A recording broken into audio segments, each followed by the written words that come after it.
Aí quando eu quiser sair, eu saio. Quando eu quiser beber, eu bebo.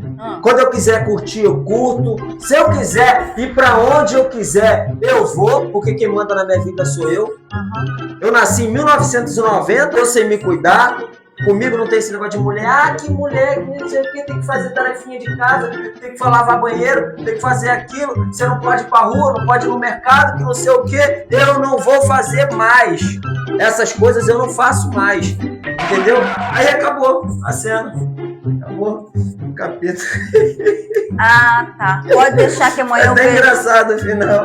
Aí quando acabou, aí o cara pegou. Eu achei que ele tava falando isso com a mulher dele. Mas não, ele tava falando isso pra amante dele. Ele tinha uma amante, acredita?